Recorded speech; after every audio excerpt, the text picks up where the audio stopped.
Morning everyone, ঘরকোনা Shantoni ব্লগে তোমাদের স্বাগত। আশা করি তোমরা সকলেই ভালো আছো, সুস্থ আছো, আমিও ভালো আছি।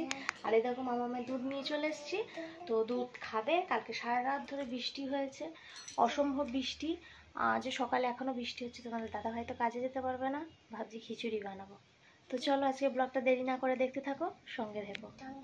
আজকে খিচুড়ি যেহেতু হচ্ছে, খিচুড়িটা হতে একটু টাইম লাগবে, তার জন্য ওকে স্যারল্যাক খাওয়াতে বসলাম। স্যারল্যাক খেয়ে নিক, তারপর আমরা খাবো আর একদিকে রান্না করবো। বাজে এখন 9:21 আর ওয়েদার খুবই খারাপ অবস্থা।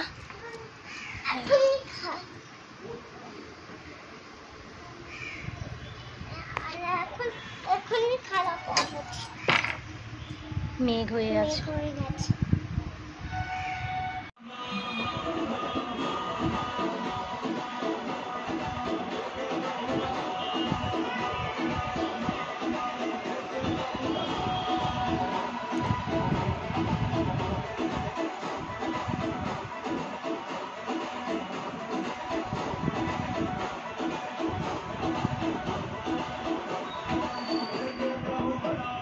প্রায় খিচুড়ির পোড়ন দেওয়া হয়ে গেছে।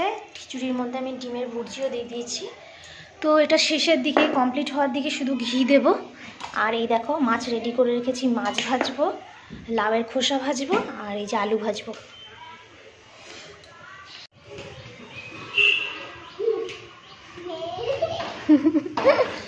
এই যা যা যা যা চলে গেল, নিয়ে নিয়ে নিয়ে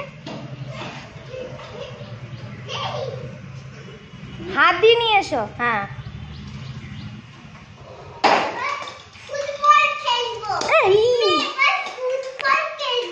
এই দেখো খিচুড়ি, আলু ভাজা, লাউয়ের খোসা ভাজা আর মাছ ভাজা আজকের দুপুরের খাবার। মামা আর আমার নিয়ে নিয়েছি।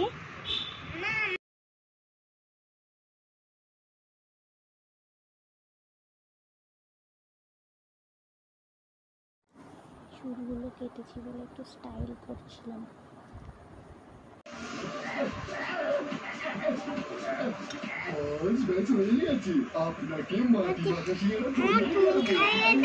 খাই দেবো, ঠিক আছে। নাও নিচু হও, একটু নিচু হও। হ্যাঁ তুমি আগে নিচু হও, বিরিয়ানিটা খেয়ে নাও। চিকেন নাও একটু, না চিকেনটা না দিচ্ছি। তো দুপুরের পর থেকে তো তোমার কিছু এরকম মাথা চুলকাচ্ছি, মনে হচ্ছে কোনো হয়েছে মাথায়, এমন ভাবে চুলকালাম। দুপুরে তো দেখলে খিচুড়ি খেলাম। তো বৃষ্টিটা দেখছি দুপুরের পর থেকে আস্তে আস্তে কমছে, সন্ধ্যের থেকে বিকাল থেকে একদমই কমে গেছে। তো এখনো পর্যন্ত আর বৃষ্টি হয়নি। বাজে এখন 9টা। আর তোমাদের দাদাভাই বললো দুপুরে তো খিচুড়ি হয়েছে, তাহলে রাত্রে কি খাওয়াবে। তো আমি বলেছিলাম তাহলে মুড়ি খেয়ে নেবো। তো বললো যে না, কাছে একটা দোকান হয়েছে, তা ওই দোকানের বিরিয়ানিটা টেস্ট করে দেখা যাক। তার জন্য ওই বিরিয়ানি নিয়ে এসেছি। সন্ধ্যেবেলাতে পরিয়ে ঠরিয়ে তিনজনেই বেরিয়েছিলাম, একটু হাঁটাও হলো আর একটু বিরিয়ানি আর চিকেন চাপ নিয়ে এসেছি। তো ওই খাওয়া হবে রাত্রে। মামাম একটুখানি খেলো দেখতে পেলে, আর আমরাও রাতে ওই খাবো। আর একটা কথা বলি, এই দেখো মিশো থেকে এই বালিশটা মামামের জন্য অর্ডার করেছিলাম। মামামের বালিশটা খারাপ হয়ে গেছিলো, তো এই বালিশটা দেখলাম, দেখি কেমন হয়। অনেক ধরনের পিকচার ছিল, তা আমার এই পিকচারটা পছন্দ হয়েছে, তো এই পিকচারটা নিয়েছি। এই বালিশটা তো বেশ ভালোই লাগছে এখনো পর্যন্ত, তো এটা নতুন নিলাম আজকে। আর কাজকর্ম দেখো, সন্ধ্যের পর থেকে ভেবেছিলাম যে পড়ে ঠরে যাবে, বাড়িতেই থাকবো, তাহলে কাজকর্মগুলো হয়ে যাবে। তো কোনো কিছুই কাজকর্ম হয়নি। সেই দুপুরে শুয়েছিলাম, তার সব ওলটপালট বিছনাপত্র হয়েই রয়েছে। এখনও প্রায় 9টা বেজে গেছে, কিছুতেই হাত দিতে পারিনি। অ্যাকচুয়ালি সব বসে পড়লে না আর উঠে ইচ্ছা করে না কোনো কাজ করতে। তো করবো আস্তে আস্তে, এখনই করবো। তো চলো দেখতে থাকো। আর তার সঙ্গে সঙ্গে আমিও একটু চুলটা কেটে এসেছি, কারণ চুলটা অনেকটা ভার হয়ে গেছিলো, চুল শোকাচ্ছিল না। সামনে একটা লেয়ার করেছি আর পেছনটা ইউ মতো করেছি। তো দুদিনেই আবার চুল লম্বা হয়ে যাবে। আর মাথার সামনেটা দেখো কতটা ফাঁকা হয়ে গেছে। তোমরা যদি একটু চুল গজানোর যদি কিছু তোমাদের কাছে আইডিয়া থাকে ঘরোয়া, তো সেগুলো আমাকে একটু বলো তো, কমেন্ট করে আমাকে জানিও। কারণ আমি অনেক কিছুই করি, কিন্তু তাতে আমার এখনো পর্যন্ত কি জানি চুল ঝরতেই আছে।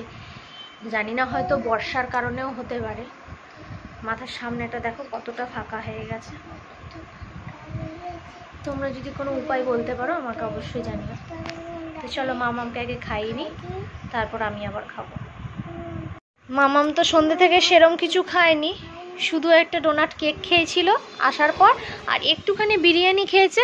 তো বিরিয়ানিটা ঝাল লাগছে বলে পুরোটা তাও খায়নি। তো ওই জন্য একটু রাত করে 2 চামচ একটু সেরিগ্রো খাই দিচ্ছি, নাহলে রাত্রে আবার খিদে পেয়ে যাবে। আর আরেকটা কথা শেয়ার করতে ভুলেই গেছিলাম তোমাদেরকে। এই দেখো মামামের চুলটা আজকে পার্লারে গিয়ে একটু শেপ করে নিয়ে এসেছি। খুব একটা তো বড় চুল হয়নি, শুধু পিছনটা আর সামনেটা একটু এবড়ো খেবড়ো হয়ে গেছিলো চুলগুলো, তাই একদম মানে মাথাটা নামো, এই ঘাটটা সামনেটা একদম গোল করে ছোট ছোট করে ছাটিয়ে এনেছি। এবার বড় হয়ে গেলে সামনে পুজো আস্তে আস্তে ক্লিপ বা চুল বাঁধতে পারবে। খাইয়ে দাইয়ে মামামকে খাইয়ে দাইয়ে বিছানাপত্রগুলো করলাম আর জল ফলগুলো ভরে রাখলাম। তো একটু পর আমি খেয়ে নেবো, আর কটা বাসন আছে সেগুলো মেজে নিই, তারপর বাকি কাজ আর আজকে করবো না। এই যে কটা মাজবো এখন। তো কালকে বৃষ্টি না হলে এই চাদরটাও কাচতে হবে। আর এগুলো আজকে এত বৃষ্টি হয়েছে, এগুলো একদম শুকায়নি, ভিজেই রয়েছে, খুব ভিজে। তখন এখানে মেলা থাক, ঘরে আর নেবো না। তো চলো, সেই সঙ্গে আজকের মতো ব্লগটা এখানেই শেষ করছি। যদি কিছু ভালো লেগে থাকে লাইক কমেন্ট শেয়ার অবশ্যই সাবস্ক্রাইব করবে। তোমাদের সাপোর্ট কিন্তু আমার খুব দরকার। তো চলো, টাটা, গুড নাইট।